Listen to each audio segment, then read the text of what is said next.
But the problem with the whole thing is if he just bought it at 10, he would have made like 10x that much money with no stress, no anxiety, and no risk. And so I tend to think, look, Bitcoin's going to grind up 30 to 60% a year for the next 20 years. And my long-term risk cost of capital is like 29% for 20 years. That being the case, rather than try to time the market, it seems to me like a better idea would be go mortgage your house for 30 years.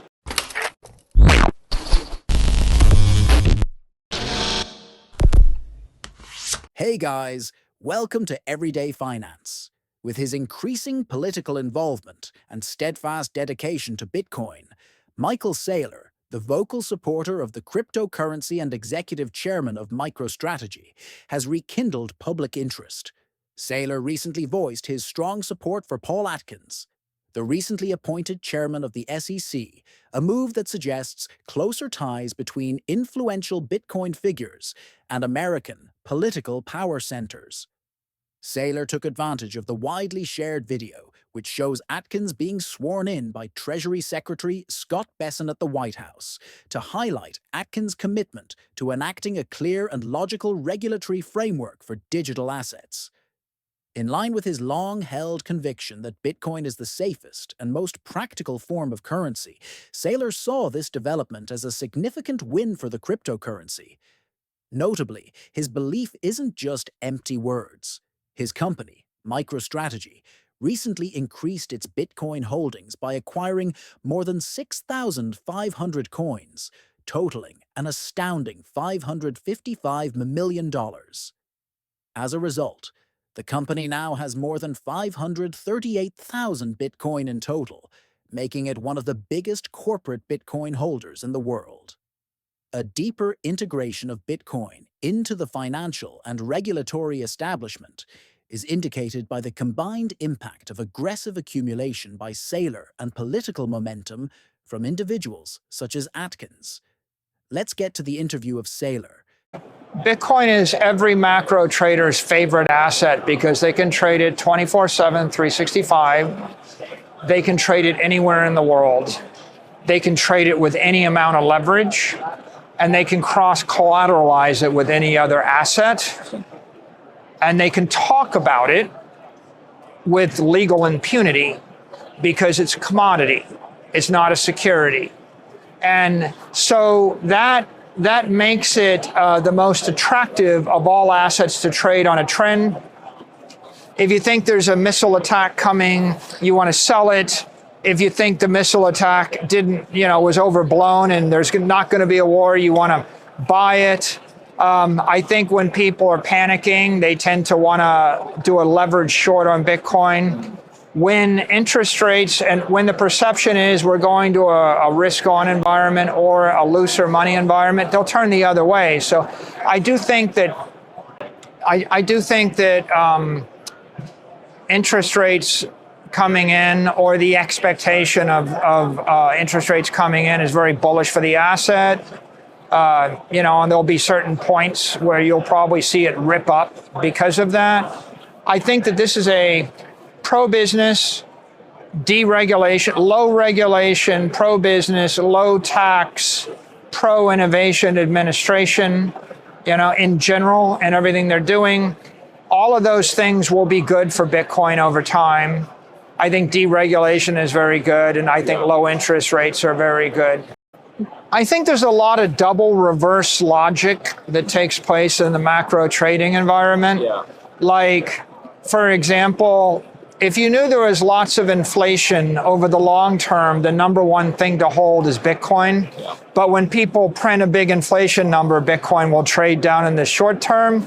But the double reverse logic is inflation is high, therefore the interest rates are going up, therefore money is getting slurped out, therefore I should find something to sell, so I'll sell Bitcoin.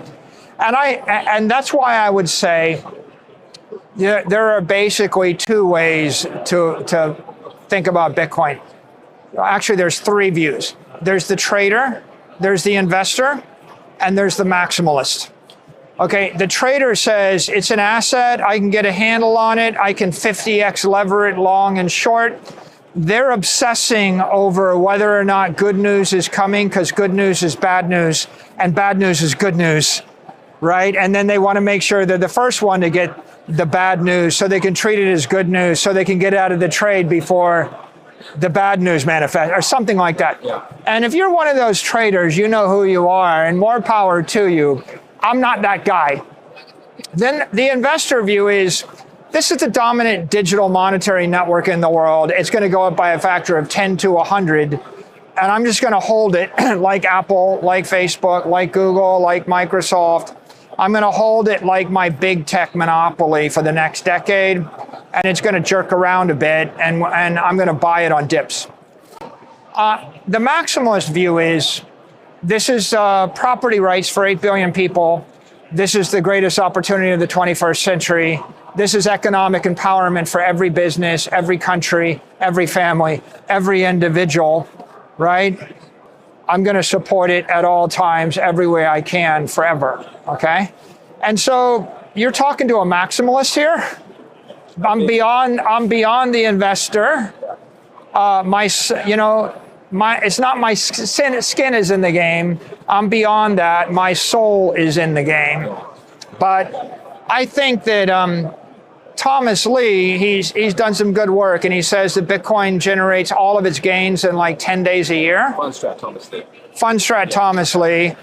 And that just means that, somewhere like 98, 97% of the time, nothing is happening and you're waiting for something to happen. And I would say every macro theory about if the bad thing happens, that's good, and if the good thing happens, that's bad, and if enough bad things happen, that's really good, because then a bad thing will happen, which will be good for us in the midterm. I get it, it's all true, but I just don't choose to play the game. My view of this is, that's a game for professionals, and Howard Marks, he says the problem with all these day traders is the stock goes from 10 to 11, and the guy bought it at 10 and sold at 11, and then it goes from 22 to 23, and he bought it at 22 and sold it at 23, and then it goes from 33 to 32, and he shorted it at 33, and he brags that he made $3. Yeah. But the problem with the whole thing is, if he just bought it at 10, he would have made like 10x that much money with no stress, no anxiety, and no risk. And so I tend to think, look, Bitcoin's going to grind up 30 to 60% a year for the next 20 years. And my long-term risk cost of capital is like 29% for 20 years. That being the case, rather than try to time the market, it seems to me like a better idea would be go mortgage your house for 30 years at 3% interest or 6% interest, and then make an investment for 30 years where you have 6% cost of capital and get 30% return on the capital, and you're getting 24% boost. So I think it's much better to figure out how you raise capital and lever the trade, or how you build a business that actually cashes in on that volatility, instead of being the day trader trying to guess the volatility, because it just seems like, it's a fool's errand for the average person. I understand. Bitcoin has officially become one of the 5 most valuable assets on the planet based on market capitalization, signifying that it has reached a significant historical milestone. Bitcoin has now surpassed other tech giants, such as Alphabet, the parent company of Google, Amazon, and even the global silver market. Its value has increased to approximately $1.87 trillion, making it the most valuable Bitcoin ever.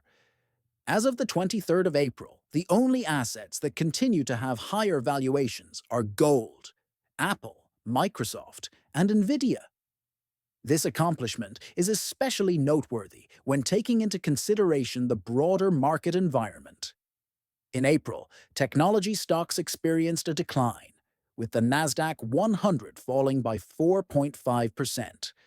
However, Bitcoin defied the trend by achieving a remarkable gain of 15%.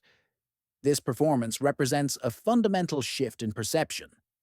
Investors are beginning to view Bitcoin less as a speculative technology asset and more as a macroeconomic hedge, comparable to gold or sovereign debt, capable of preserving value in an economic landscape that is characterized by volatility. The decoupling of Bitcoin from traditional technology stocks is a sign that Bitcoin has reached a mature stage and is gaining legitimacy among institutional investors, asset managers, and policymakers. Now let's get back to the interview. What the equity and the beauty of the network is it gets exponentially harder to acquire Bitcoin over time. And that's what makes the network secure and stable.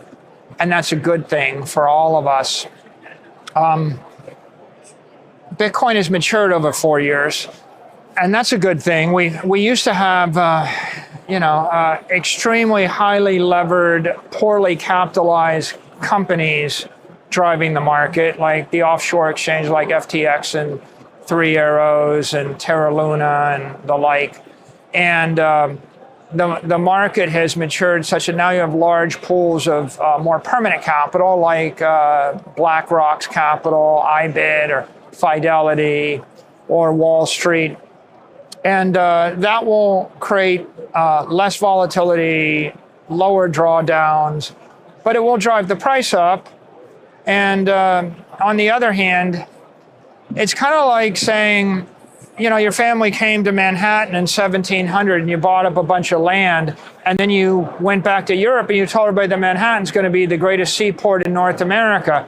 And here we are in 1800, Michael, and your family owns like 47 blocks of Manhattan, but the prices of Manhattan real estate have gone up by a factor of 20. Isn't it getting it harder for you to do business in Manhattan? And the answer is, well, the price is going up, but there's a lot of other people that are in Manhattan that do things that we can't do. And I'd much rather have other businesses and other pools of capital. Like on the day that Apple and Microsoft and Google enter the Bitcoin ecosystem, the price will go up, but the risk will go down. And one of the interesting things about volatility is, like, if you look at the risk in the space, if you have something which is 10x over collateralized by Bitcoin and the volatility is 60, well, there's a risk. And one way to drive down the risk is to increase the collateral, but the other way to drive down the risk is decrease the volatility. So it turns out you're better off being like 3 times over collateralized with an asset with a 30 vol than 10 times over collateralized with an asset that's a 70 vol. And so I think that's what's happening now. The industry is growing up. It's becoming more secure. It will be accepted by banks. It will. I'll leave it at this thought, which is, when your bank tells you they'll buy Bitcoin for you and they'll make it really easy, and you can do it on the phone, it'll cost you $1 million Bitcoin. And when your bank calls you on the phone and says, you really ought to buy Bitcoin, it's a digital monetary alternative, and when they recommend it, it'll cost you $10 million of Bitcoin. And right now, no bank's going to recommend it, and they're not going to help you buy it, and you're going to have to jump through hoops, and you're going to feel really nervous about it, but you'll get to buy it around 100,000 or a little bit less than 100,000 of Bitcoin. And I think they're all three the same risk-reward proposition. And I bought it at 10,000. I'm buying it in billions of dollars of quantity at 100,000. I'll be buying it at $1 million. I'll be buying it at 10 million. And if you're back here interviewing me when it's 10 million a coin, and you're going to say, Michael, it all worked out, but Bitcoin's 1,000 times more expensive. And don't you feel bad that you convinced all these people to buy Bitcoin at 10 million a coin? I'm going to say, well, Bonnie, the entire ecosystem is much less risky now and it's still the best investment option. I think it's still better than buying the S&P index. It's still better than buying a warehouse in Siberia. I'm going to keep buying it. It's just like buying Manhattan real estate in the year 2025 when your family started buying Manhattan real estate in the year 1700. Bitcoin's comeback is not just a market fad. It is intricately linked to changing political trends and international concerns. Bitcoin's position in national economic strategy has gained additional legitimacy as a result of former President Donald Trump's demand that the United States create a strategic Bitcoin reserve. Interest in decentralized alternatives like Bitcoin has increased concurrently with growing disapproval of the Federal Reserve's policies and a general decline in confidence in conventional financial institutions. Bitcoin's reputation as a financial safe haven is growing as a result of global economic instability, worries about dollar dominance, and rising geopolitical risk. Major companies like Alphabet, meanwhile, are losing appeal as investors due to increased antitrust scrutiny and competitive threats. Bitcoin, on the other hand, is notable not only for its functionality, but also for what it represents: a decentralized, politically neutral store of value that flourishes in anarchy. This confluence of digital infrastructure, politics, and economics indicates that Bitcoin is solidifying its place as a long-term fixture in the global financial system, rather than bursting into another speculative bubble. Remember, subscribe our channel for more finance content, and thanks for watching.